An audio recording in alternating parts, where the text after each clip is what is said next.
บายดีท่านผู้ชมขอต้อนรับประธานเข้าสู่รายการสวรรค์ทีวีรายการที่จะนำเสนอข้อมูลข่าวสารการพัฒนาเศรษฐกิจสังคมภายในแขวงสวรรณเขตทั้งเป็นรายการที่นำพาท่านไปสัมผัสด้วยสายตากับสิ่งดีๆที่มีภายในแขวงสวรรณเขตก่อนจะเข้าไปถึงเนื้อในรายละเอียดของแต่ละรายการพวกเรามาเบิ่งตัวอย่างที่จะนำเสนอในมื้อนี้ในระยะเวลาของรายการสวรรค์ทีวี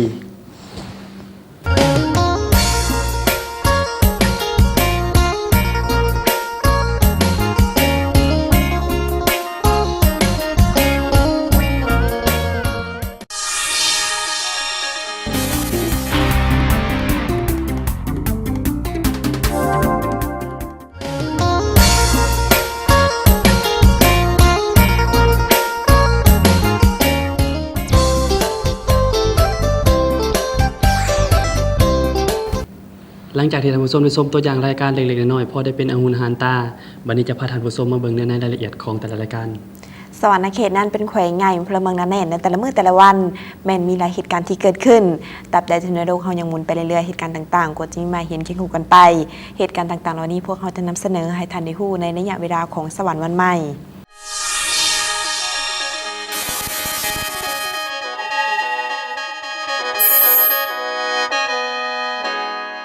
หน่วยผักค้างเงินแห่งชาติประจำแขวงสวรรณเขตและหน่วยผักกวดกาบัญชีวิสาหกิจแผนกสวยสาอากรแขวงมอบบัตรแดงให้สมาชิกพรรคสมบูรณ์เป็นสุดที่2ในวันที่9พฤศจิกายนซึ่งผ่านการประเมินเห็นว่าสมาชิกพรรคล้วนแต่เป็นผู้ที่มีทัศนะรักหมั่นการเมืองนักแน่นมีความเป็นเอกภาพสูงต่อภารกิจเปลี่ยนแปลงใหม่มีรักหมั่นหู้จำแนกมิตรศัตรูจะแจ้งมีความซื่อสัตย์บริสุทธิ์ต่อการจัดตั้งหมู่คู่มีความสามัคคีหักแพงและจริงใจต่อกันในนี้หน่วยผักค้างเงินแห่งชาติประจำแขวงสวรรณเขตมี22สหายหับบัตรตื่มอีก8สหายและหน่วยผักกวดกาบัญชีวิสาหกิจ16สหายหับบัตรในครั้งนี้6สหาย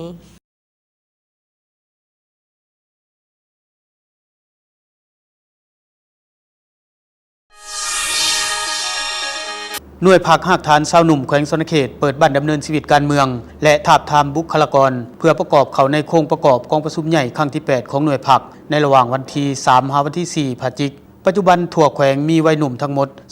241,000 กว่าคนในนั้นมีสมาชิกชาวหนุ่ม 68,700 กว่าคนในระยะผ่านมาได้เอาใจใส่สุขอยู่ติดตามเวียกงานขบวนการสร้างหน่วยชาวหนุ่มตัวแบบซีบุ๊กได้ 1,126 หน่วยหากฐาน124หากฐานในนั้นแผนกการอ้อมข้างแขวงได้93หน่วยและ16หากฐานสามารถหับห้องเป็นคณะชาวหนุ่มเมืองซีบุ๊กได้11เมืองและประกาศแล้ว6เมืองคาดว่าในต้นปี 2017 ที่จะมาถึงนี้จะเสนอหับห้องเอาชาวหนุ่มแขวงเป็นชาวหนุ่มซีบุ๊กอย่างเป็นทางการ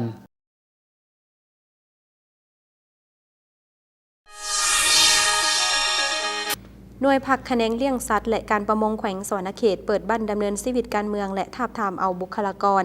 เพื่อประกอบเข้าในโครงประกอบคณะผักสุดใหม่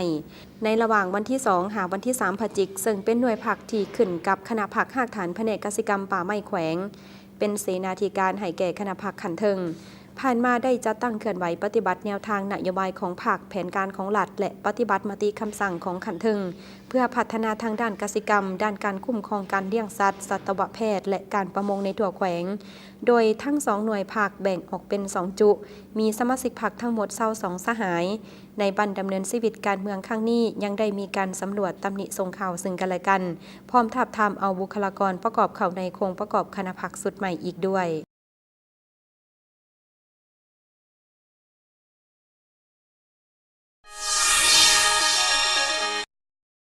แผนกแถลงข่าววัฒนธรรมและท่องเที่ยวแขวงสวรรณเขตประชุมปรึกษาหารือเพื่อพัฒนาเวียกงานสื่อมวลชนภายในแขวงไปสู่คุณภาพในวันที่8พฤศจิกายนซึ่งมีการค้นคว้าเกี่ยวกับเวียกงานในแขนงแถลงข่าวเวียกงานสื่ออิเล็กทรอนิกส์และสื่อสิ่งพิมพ์พร้อมทั้งลงลึกและเจาะจิ้มปัญหาการเก็บกำข้อมูลพาหนะสื่อมวลชนการคุ้มครองรายการเปิดบทเพลงลำการนำใช้พาหนะสื่อการเก็บกำข่าวของผู้สื่อข่าวในแต่ละแขนงการเขียนข่าวให้ถึกประเด็นและสร้างความดึงดูดใจของผู้รับสารให้หลายขึ้นการสร้างตารางข่าวด้วยเพื่อนร่วมงานในขั้นต่างๆการยัดแยงการประกอบส่วนของสังคมเข้าร่วมการผลิตรายการและการคุ้มครองอย่างถูกต้องการขยายพื้นที่ออกอากาศให้กว้างขวางขึ้นเป็นต้น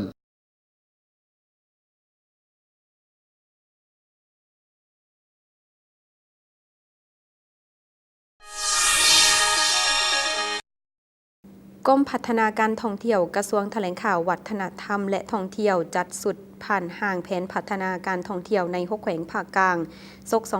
2016-2020 ที่แขวงสวรรณเขตในวันที่ 8 พฤศจิกายนโดยมีจุดประสงค์และคาดหมายสู่ชนเพื่อพัฒนาการท่องเที่ยวใน6แขวงภาคกลางให้กลายเป็นศูนย์กลางการบริการทางผ่านทั้งภายในและต่างประเทศที่มีคุณภาพส่งเสริมผลิตภัณฑ์การท่องเที่ยวที่โดดเด่นเป็นเอกลักษณ์เฉพาะและให้ประสบการณ์ที่แตกต่างทั้งจะพัฒนาให้กลายเป็นจุดหมายปลายทางการท่องเที่ยวที่มีความยืนยงและเฮ็ดให้การท่องเที่ยวประกอบส่วนเข้าในการขยายตัวทางด้านเศรษฐกิจและชีวิตการเป็นอยู่ของประชาชนให้ดีขึ้นและจะสู่ชนฮอดปี 2020 ให้มีนักท่องเที่ยวเข้ามาท่องเที่ยว6แขวงภาคกลางให้ได้ 3 ล้านกว่าคน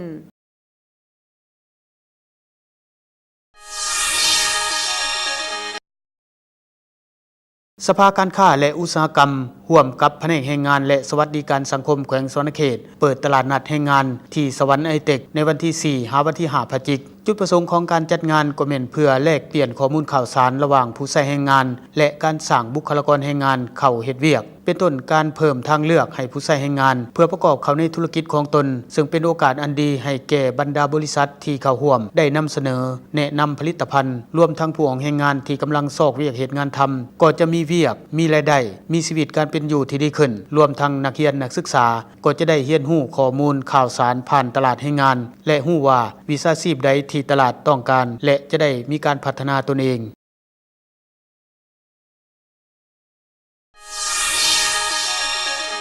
เจ้าแขวงสวรรณเขตพร้อมแผนกการที่เกี่ยวข้องลงติดตามสุกอยู่โครงการออกใบตาดินที่บ้านปากเซบังไฟเมืองไซบุรีในวันที่ 8 พฤศจิกายนการปฏิบัติการออกใบตาดินดำเนินตามขั้นตอนการขึ้นทะเบียนที่ดินและออกใบตาดินอย่างเป็นระบบด้วยเครื่องมือที่ทันสมัยด้วยการนำใช้ระบบดิจิตอลโดยการป้อนข้อมูลเข้าเก็บเมียนอยู่ในคอมพิวเตอร์ด้วยโปรแกรมลาวแลนเล็กและวัดแทกด้วยกล้อง GPS ซึ่งเป็นการออกใบตาดินกับที่ไวขึ้นกว่าเก่า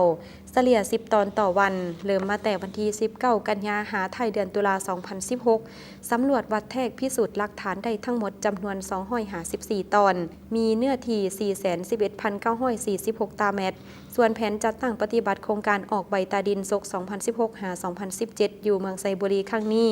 มีทั้งหมด 8 บ้านเป้าหมายมีจำนวน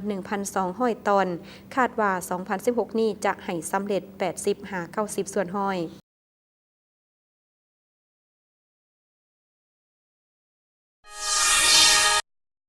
โครงการการปรับตัวเข้ากับการเปลี่ยนแปลงดินฟ้าอากาศในเขตดินบริเวณน้ำลามซาอยู่สาธารณรัฐประชาธิปไตยประชาชนลาวมอบอุปกรณ์รับใช้ของการให้แขวงสวรรณเขตและแขวงจำปาสักในวันที่ 4 พฤศจิกายนในนี้มีการยกให้เห็นว่าสนธิสัญญาว่าด้วยดินบริเวณน้ำเอิ้นว่าสนธิสัญญารามซาซึ่งแม่นสนธิสัญญาระหว่างชาติสำหรับแผนดำเนินงานแห่งชาติและการร่วมมือสากลเพื่อการอนุรักษ์และนำใช้ดินบริเวณน้ำและทรัพยากรของมันแบบยืนยงสาธารณรัฐประชาธิปไตยประชาชนลาวเข้าเป็นภาคีในปี 2010อุปกรณ์รับใช้ของการที่นำมามอบในครั้งนี้ประกอบมีคอมพิวเตอร์ตั้งโต๊ะ5 ชุดพร้อมระบบเชื่อมต่ออินเทอร์เน็ตโทรศัพท์5 เครื่องรักษาข้อมูล5 ชุดและตู้ใส่เอกสาร5 ชุด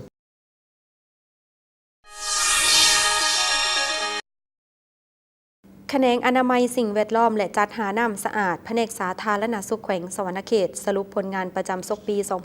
2015-2016 ในวันที่ 8 พฤศจิกายนซึ่งโอกาสนี้ห้องหัวหน้าแผนกสาธารณสุขแขวงมีคำเห็นว่าเวียกงานดังกล่าวเป็นเวียกงานที่สำคัญเคียงคู่กับเวียกงานแม่และเด็กโฆษณาการสมใส่วิทย์ถ่ายก็ต้องมีการโฆษณาปลุกระดมให้ทั่วถึงเพื่อเฮ็ดให้ประชาชนเข้าใจรับรู้และนำไปจัดตั้งปฏิบัติทางเฮ็ดให้ชีวิตการเป็นอยู่ของประชาชนบรรดาเผ่าภายในแขวงสวรรณเขตได้รับการปรับปรุงและการพัฒนาดีขึ้นเป็นก้าวๆผ่านมาอัตราการสมใส่น้ำสะอาดในทั่วแขวงความเอา99ส่วนห้อยของพลเมืองทั้งหมด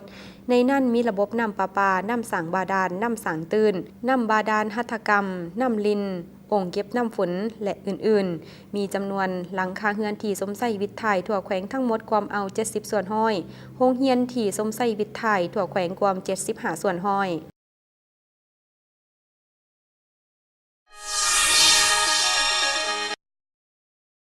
ครอบครัวท่านอินสรไสยวงศ์พนักงานบำนาญเมืองอุทุมพรมอบคำจำนวน2 สลึงให้แผนกแถลงข่าววัฒนธรรมและท่องเที่ยวแขวงสวรรณเขตในวันที่ 4 พฤศจิกายนซึ่งการมอบคำในครั้งนี้ก็เพื่อเป็นการประกอบส่วนสมทบทุนบูรณะปฏิสังขรณ์พระธาตุหลวงเวียงจันทร์ทั้งเป็นการสร้างคุณค่าให้แก่มรดกทางด้านวัฒนธรรมและประวัติศาสตร์ทั้งเป็นการเฉลิมฉลองการก่อสร้างองค์พระธาตุหลวงครบรอบ 450 ปีที่จะจัดขึ้นในระหว่างวันที่ 12 หาวันที่ 14 พฤศจิกายนปี 2016 นี้อีกด้วยซึ่งพระธาตุหลวงเป็นสถาปัตยกรรมชั้นเอกของศาสตร์ที่ต้องได้รับการบูรณะซ่อมแปลงปกปักรักษาอาจารย์นินสอนอาจารย์เทียนชัยวงศ์มีความภาคภูมิใจที่สุดที่ได้ประกอบส่วนคำ2 สลึงในครั้งนี้เพื่อบูรณะธาตุหลวงตามได้ยินข่าวและก็ติดตามมาย้อนมีแนวคิดฮักประเทศชาติฮักทรัพย์สินทรัพย์ในดินสินแนะนำของประชาชนแล้วก็ฮักวัฒนธรรมและบ่มีหยังอันอื่นนอกจากที่ว่าหาได้ประกอบส่วนเล็กๆน้อยๆนี่ก็สุดที่ดีอกดีใจภาคภูมิใจที่ว่าได้เฮ็ดหน้าที่ตัวนี้หลอน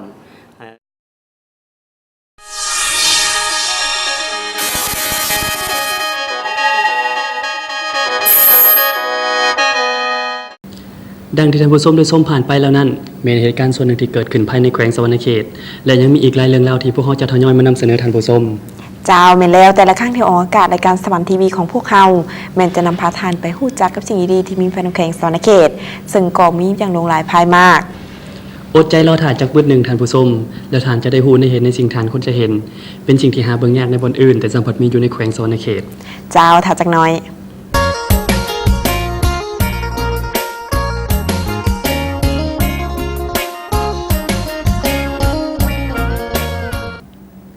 หลังจากออกพรรษาลาพระเจ้าแล้วบุญศีลกินทานก็นำมือนำลายขึ้นในบ้านเฮาอันนี้จัดได้ว่าเป็นฮีต12ของ14ของประเพณีลาวเฮาที่นับถือกันมาโดยส่วนหลายเจ้าเรื่องฮีต12ของ14นี้ถึงว่าจะกลายเป็นประเพณีของลาวเฮาแต่ก็ควรปฏิบัติให้สอดคล้องกับยุคสมัยปัจจุบันเจ้าท่านผู้ชมบุญก็ขอให้เป็นบุญแท้ยายบาปมาแก้มการเฮ็ดบุญศีลกินทานนั่นก็ต้องมีสิ่งที่เป็นของทานนั่นก็คือผลผลิตนั่นเองแม่นเมื่อเฮาเป็นคนมีใจบุญก็ดีแล้วแต่ถ้าเฮามีทรัพย์สมบัติหลายเพื่อบริจาคให้แก่ผู้อื่นก็ยิ่งดีขึ้นไปอีกและทรัพย์สมบัติเหล่านั้นก็ควรให้ด้วยความบริสุทธิ์ใจและได้มาด้วยความบริสุทธิ์ใจเช่นเดียวกันเจ้าทางรายการสวรรค์ทีวีของพวกเฮาก็บ่มีปัจจัยสัญญาทานท่านผู้ชมแต่เฮามีสิ่งงามๆจะมามอบให้เจ้าทางรายการของพวกเฮาก็จะนำเสนอเรื่องราวในด้านต่างๆภายในแขวงสวรรณเขตที่คิดว่าเป็นประโยชน์มาให้ท่านผู้ชมแม้แล้วอันดับต่อไปทางรายการสวรรค์ทีวีของพวกเฮาจะพาไปรับรู้สิ่งต่างๆกับระยะเวลาของสวรรค์บ้านเฮา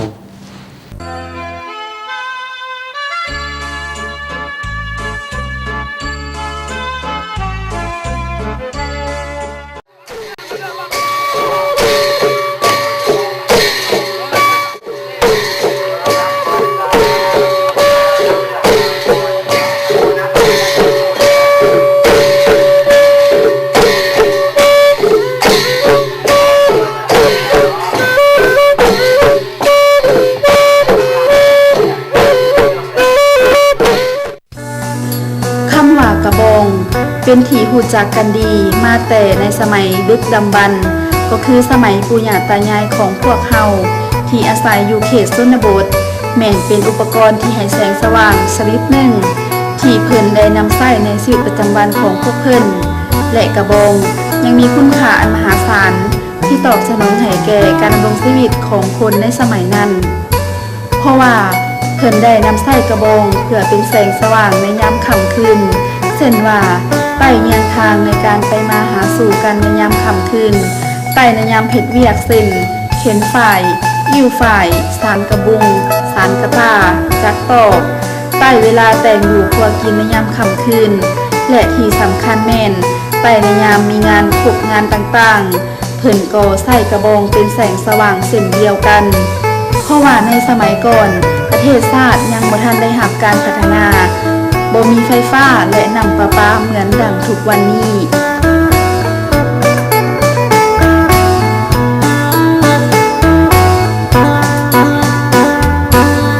ประชาชนคนลาวชนเผ่าบลู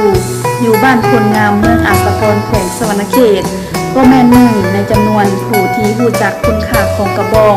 เพราะว่าประชาชนเขตนี้ก็แม่นเป็นเขตชนบทในสมัยก่อนบ้านดังกล่าว ก็ล้วนแต่เคยนำใส่กระบองในชีวิตประจำวันมาได้หลายสิบคน ด้วยเหตุนี้เองทางอำนาจการปกครองบ้านพร้อมด้วยแถวแก่ในโฮมและพ่อแม่ประชาชนบ้านคนงามจึงได้พร้อมเพรียงกันจัดงานบุญมหากรรมสืบสานตำนานกระบองใหญ่ขึ้นโดยเพิ่นได้กำหนดเอาเดือน3ออกใหม่3ค่ำของทุกๆปีเป็นมื้อจัดงานบุญดังกล่าวและปีนี้แม่นเป็นปีที่4ของการจัดงาน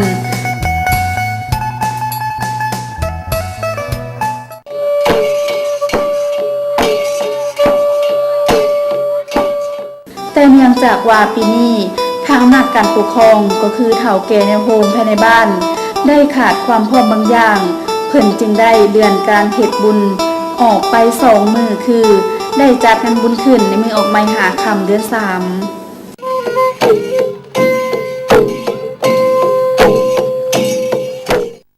านบุญเนี่ยเพิ่นเอิ้นว่างานบุญกระบองใหญ่จัดขึ้นเพื่ออนุรักษ์ให้ลูกให้หลานเห็นสืบต่อในต่อหน้าเดี๋ยวเพราะว่านี่ข่าวหลังของเพิ่นเคยใช้กระบองจังเห็นบุญคุณของกระบองนี่ทำบุญนี่เพื่ออนุรักษ์รักษาคิดเลยผลประโยชน์ของกระบองไม่ยังเจ้านี่ได้สืบทอดมาโดนปานใดแล้วนี่โอ้ก็3-4 ปีนี่แหละคันเว้าแท้ก็แต่พ่อแต่แม่ทั้งหลายมันหมดช่วยไม่ได้ทุกคนเลยยังแต่บุญลูกบุญหลานฮะก็ชื่อทอดดำเนินต่อไปอีกบุญคุณตัวนี้ถือว่าพระบ่ละตอนนี้ได้สร้างได้สร้างสมรรถนะได้ชาในสมัยก่อนสมัยสงครามมันนี่พัดถือว่าจะฟื้นฟูฮิตของประเพณีอันเก่าเอาบ่มีเดี๋ยวนี้โอกาสนี้เลยพวกเฮาเลยพวกบุญย้อนพ่อแม่ได้สร้างสาปะคำมาบุญคุณตัวนี้อย่าปะอย่าทิ่มให้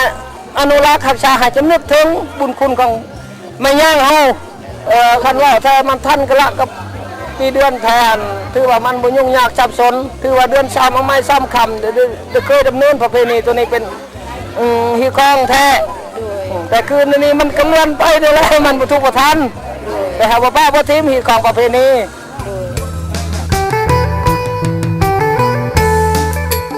สำหรับการหางหากระเทียมใส่การจัดงานบุญดังกล่าวนี้แม่นใช้เวลาหลายวันสมควรเป็นต้นก็แม่นใช้เวลาในการเฮ็ดกระบองใหญ่มะฮือมาจำเป็นต้องนำใช้ปริมาณวัสดุเป็นต้นแม่นน้ำมันยางคอนโดกใบตองหูกวางที่มาห่อและตอกมัดหลายกว่าธรรมดาแล้วห่อปะไว้ให้แห้งเป็นก้อนแข็งประมาณ3 มื้อจึงนำใช้ได้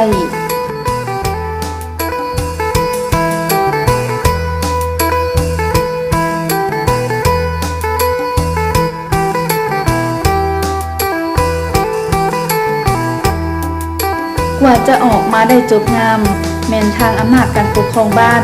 ได้ปลุกระดมนำพ่อแม่ประชาชนภายในบ้านในการสอบหาอุปกรณ์ก็คือวัตถุดิบ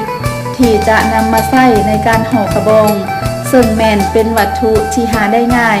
ชาวบ้านได้พร้อมเพรียงกันสามัคคีกันสอบหามาโฮมเพื่อใช้ในการห่อกระบองซึ่งทั้งหมดนี้แม่นได้จากความสามัคคีของพ่อแม่ประชาชนภายในบ้านดังกล่าวภายหลังที่สร้างกระบองสำเร็จแล้วก็ได้ห่างหากาเกียมเพื่อที่จะเฉลิมฉลองสอกหามืองามยามดีเป็นมือตั้งบุญซึ่งได้เชิญชวนบ้านอมข่างมาร่วมเฉลิมฉลองพร้อมด้วยประชาชนน้อยหนุ่มภายในบ้านดังกล่าวเข้าร่วมอย่างคึกคืนม่วนซื่น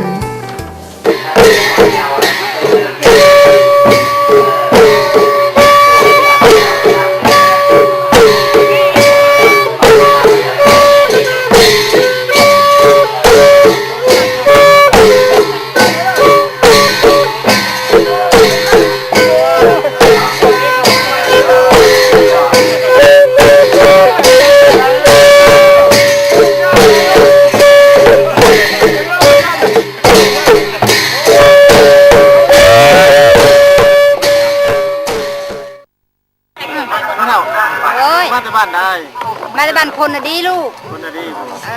มาคุกกี้อยู่บ่มาเรื่อยคุกกี้แม่นม่วนอยู่บ่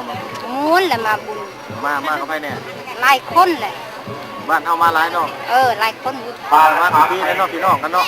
มาคุกกี้แม่นี่ในตอนบ่ายของมื้อเดือน3ออกใหม่หาค่ำแม่นได้มีการเต้าโฮมกันโดยมีพ่อแม่ประชาชนน้อยหนุ่มภายในบ้านและบ้านอ้อมข้างเพื่อที่จะเริ่มทำพิธีในการแห่กระบอง และเพื่อความสะดวกในการแห่เพิ่นได้เฮ็ดกระบองอีกเล่มหนึ่งที่บ่ใหญ่ปานใดสำหรับใช้ในการแห่และภายหลังที่เจ้ากกเจ้าเหล่าได้เฮ็ดพิธีแล้วก็ได้พร้อมเพรียงกันแห่กระบองโดยเริ่มจากหัวบ้านและแห่ไปหาจุดที่กระบองใหญ่ตั้งอยู่การแห่กระบองแม่นคล้ายคือกับการแห่บุญพเวทสันดรแต่ที่แตกต่างก็คือในพิธีแห่กระบองแม่นเพิ่นได้มีขบวนฟ้อนและการแต่งกายของนักแสดงแม่นนุ่งถือที่เป็นเอกลักษณ์ของเผ่าและฟ้อนไปตามจังหวะเสียงกองตุ้มกองหางอย่างเป็นขบวนฝดฟื้นและเป็นภาพบรรยากาศอันน่าประทับใจ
หลังจากที่แห่กระบองมาถึงจุดที่กระบองใหญ่ตั้งอยู่แล้ว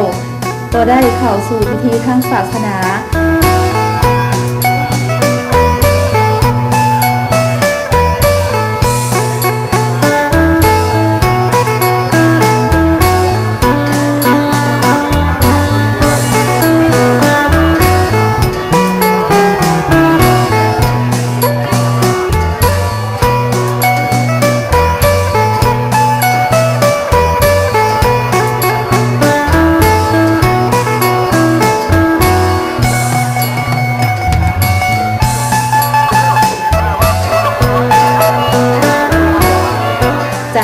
ก็ได้มีการแสดงบทกลอน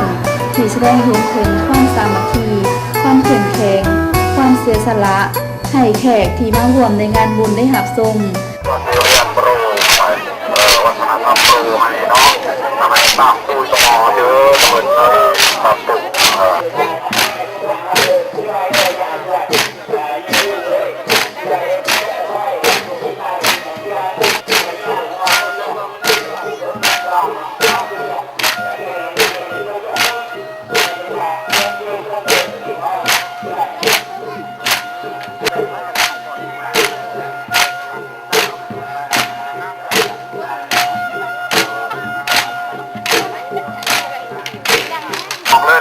ออกเลยต่อเลย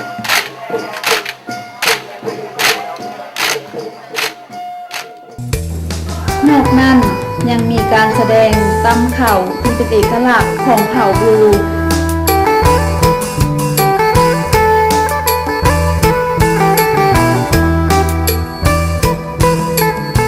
ในยามกลางคืนแม่นได้มีการขุดงานตามประเพณี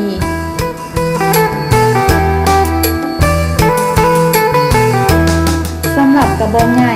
แม่นจะได้มีพิธีจูดหรือไต้ในตอน3 โมงเช้าของมือต่อมาก็คือในมือขึ้น6 ค่ำเดือน 3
ก็แม่นส่วนหนึ่งอีกที่คนลาวชนเผ่าบลู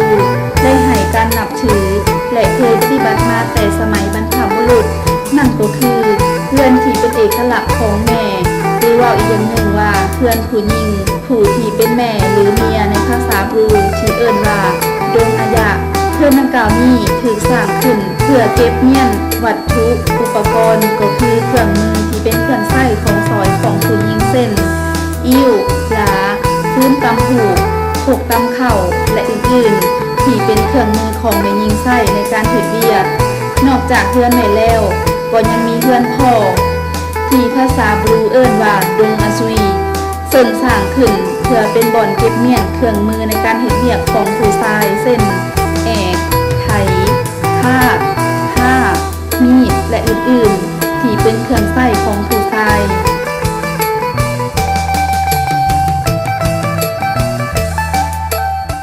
บุญมหากรรมสืบสานตำนานกระบองใหญ่นี้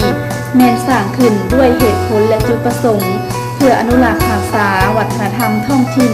เขตจุดสูงผลงามเกิดขึ้นจากแนวความคิดที่เคียงคู่กับสภาพแวดล้อมตัวจริงในระยะผ่านมาเพราะว่าสมัยก่อนปู่ย่าตายายได้อาศัยกระบองเป็นเพื่อนชีวิตในยามค่ำคืนและอีกอย่างหนึ่งก็แม่นเพื่อเป็นการเต้าโครงความสามัคคีให้แก่ประชาชนภายในบ้านก็คือบ้านอ้อมข้างให้แน่นแฟ้นและที่สำคัญไปกว่านั้นแม่นเพื่อเป็นการอนุรักษ์ฟื้นฟูวัฒนธรรมที่ครองประเพณีอันยศงามมาแต่ปู่ย่าตายายเป็นเวลาหลายแสนคนให้คนหุ่นลูกหุ่นหลานได้รับรู้ถึงความสำคัญของกระบองในสมัยนั้นว่ามีคือเท่าใดเพื่อให้คนหุ่นหลังได้ปฏิบัติและสืบทอดต่อๆไป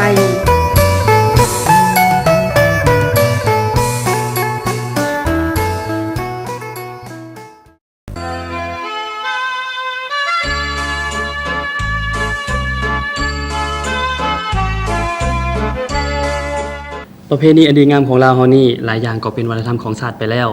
วัฒนธรรมเหล่านี้กลายเป็นจุดขายดึงดูดนักท่องเที่ยวมาท่องเที่ยวประเทศลาวเฮาและการท่องเที่ยวแบบนี้เพิ่นเอิ้นได้ว่าเป็นการท่องเที่ยวทางด้านวัฒนธรรมอุตสาหกรรมทางการท่องเที่ยวก็เป็นแหล่งเศรษฐกิจแขนงหนึ่งถ้าพวกเฮาร่วมกันรักษาวัฒนธรรมอนุรักษ์ธรรมชาติหรือสงวนสถานที่ทางประวัติศาสตร์ก็จะเห็นให้พวกเฮามีแหล่งรายได้แบบยืนยงเช่นเดียวกันแหล่งเศรษฐกิจที่ว่านี้ก็ได้ประกอบส่วนหลายอย่างในการพัฒนาประเทศชาติบ้านเมืองและมีให้เห็นเป็นรูปเป็นหางนั่นก็คือการพัฒนาเขตบริเวณองค์พระธาตุโพนหรือพระธาตุอิงหังนั่นเองเจ้าถ้าหากมีโอกาสดีๆทางทีมงานรายการของพวกเฮาก็จะพาท่านไปเที่ยวบ่อนต่างๆที่มีทางแห่งภายในแขวงสวรรณเขตแต่ตอนนี้มาพบกับระยะเวลาของฝากจากสวรรค์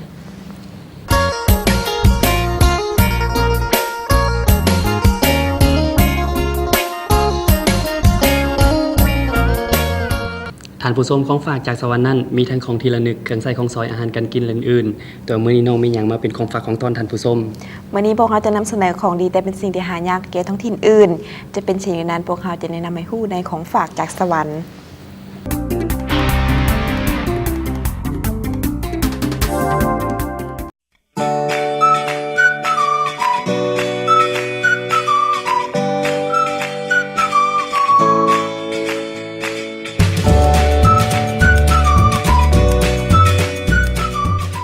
รูปแต้มเป็นจิตรกรรมที่เป็นผลงานศิลปะที่แสดงออกด้วยการเขียน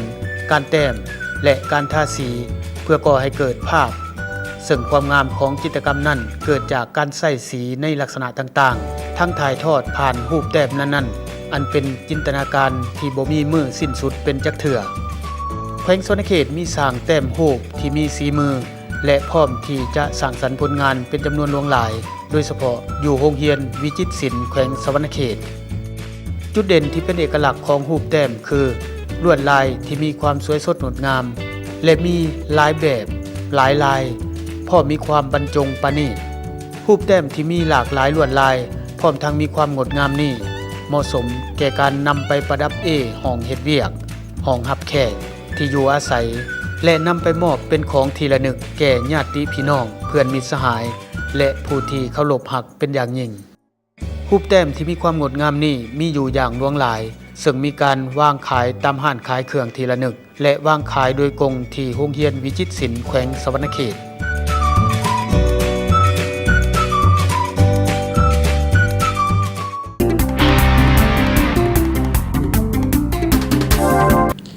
ท่านผู้ชมอันของฝากจากสวรรค์นั้นบางสิ่งบางอันอาจจะเป็นสิ่งเล็กๆน้อยๆแต่ก็เปี่ยมล้นด้วยคุณค่ามหาศาลบ่ได้ถือติดไม้ติดมือมานำเพื่อไว้สมใช้หรือเป็นของฝากของต้อนเจ้าถ้าไปหาได้มาสวรรณเขตแล้วก็จะฮู้จักว่ามีหยังแด่ที่ควรจะซื้อเป็นของฝากของต้อนให้แก่คนที่เด่นเคารพหักและก็ห่วงใย แต่ถ้าท่านใดบ่มีโอกาสได้มาสวรรณเขตก็บ่เป็นหยังท่านผู้ชมท่านสามารถสัมผัสสวรรณเขตได้ด้วยสายตากับระยะเวลาของรายการสวรรค์ทีวีซึ่งออกอากาศผ่านดาวเทียมทางสถานีโทรภาพแห่งชาติลาวและออกอากาศภาคพื้นดินทางสถานีโทรภาพแขวงสวรรณเขตจ้าเวลาสั่งพันไปแบบเทศท่านผู้ชมมาฮอดนี่พวกเราทั้งสองจำเป็นต้องจากท่านผู้ชมไปก่อนขอฝากเพียงภาพเป็นความทรงจำให้กับท่านเป็นการม้วนไทยของรายการหรือบรรทานมีภาพงามๆก็สามารถส่งมาตามที่อยู่ข้างถึงหน้าจอโทรภาพนี้และพวกเราจะได้กลับพบกันอีกนาทีนี้ในทุกๆเช้าของวันพุธเวลา 8:45 นาทีและวันศุกร์เวลา 12:30 นาทีกับรายการสวรรค์ทีวีสบายดี